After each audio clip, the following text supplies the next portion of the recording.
I didn't want to do this, but they're forcing my hand. They are forcing me to do this. It's been a while. Let's just go ahead and run it.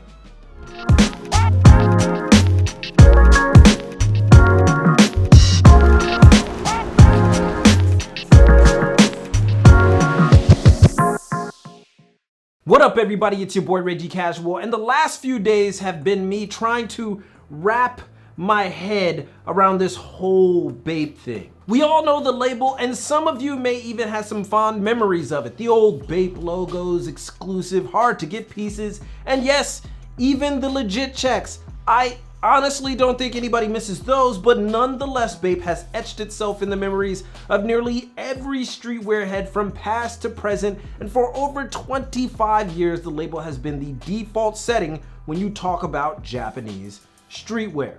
But time catches up with everything, and Bape is not immune to its own trappings. Via a slew of mishandled collabs and releases, the brand has done irreparable damage to its image. But let's not get beside ourselves here. Bape is still making loads of cash, becoming the least common denominator streetwear label. You see, we have arrived at a point where Bape is doing Barbie collabs.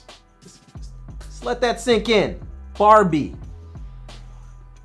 And just to clear the air, nobody is saying don't make streetwear for ladies. We're saying if you're gonna do it, then just do it. Don't think that a Barbie collab is gonna get you in their good graces. Really? That's what we're doing right now?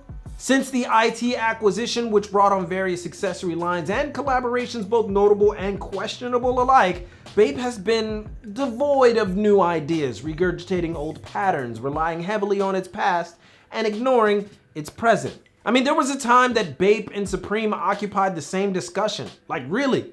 But you'd be crazy to think that they're in the same category today, let alone influence in the industry. I mean, Bape is doing Barbie collabs. Supreme is flirting with Jean-Paul Gaultier.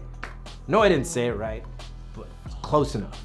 And of course, we can always go to the, when Nigo left Bape, it lost its way tangent. It's true, but IT simply didn't just take the brand.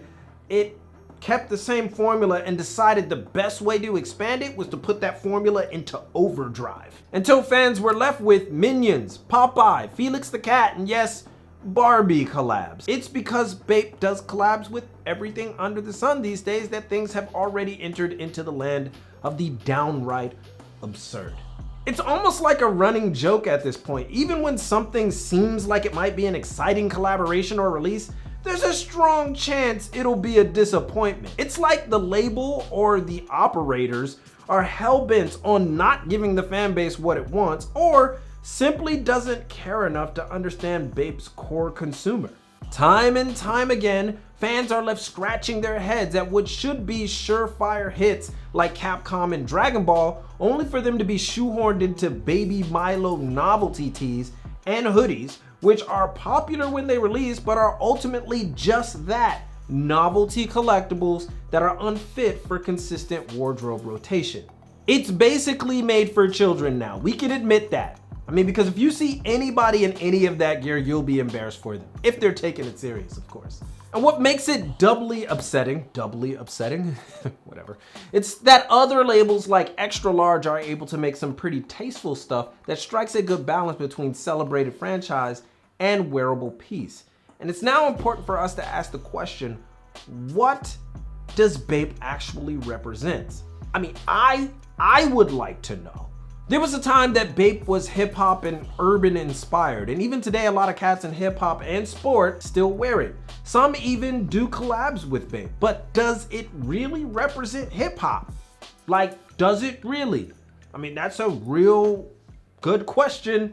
And hey, I have no dog in this fight, but it is sad to see such an iconic label go this route. And if you are a fan of Bape, you should be damn irate that the label has no specific direction except profit. Again, profit is good, but at what cost? No, I don't think the pun was intended there.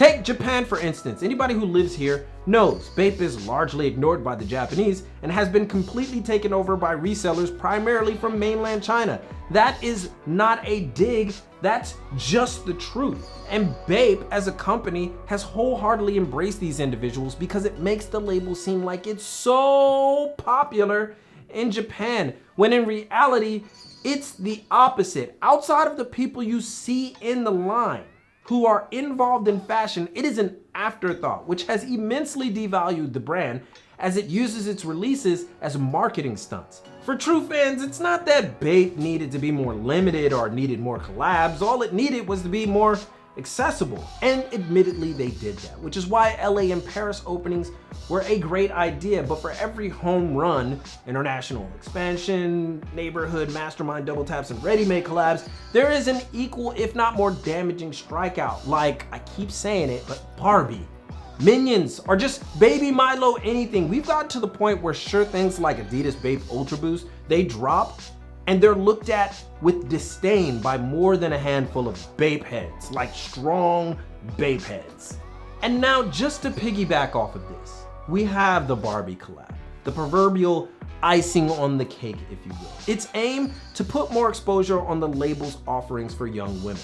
And you have to believe that Bape is measuring today's social climate with this release. Fair enough, fair game. But you're telling me that no one at the office was aware that Barbie wasn't just a popular doll, but it also played a large part in creating impossible standards of beauty for women. So great job, Bape. Not only did you pander, but you missed the point entirely.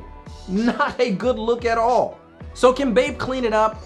The real question is, do they even want to? The simple answer is no. The more complicated answer is probably not. It will forever confuse you, even if you are a diehard. They're making good money, granted, but again, that doesn't make it good. It's banking off its past and not investing in its present. And that's just not a place where you want to be as a label. Because then the question becomes, what the hell is Bape?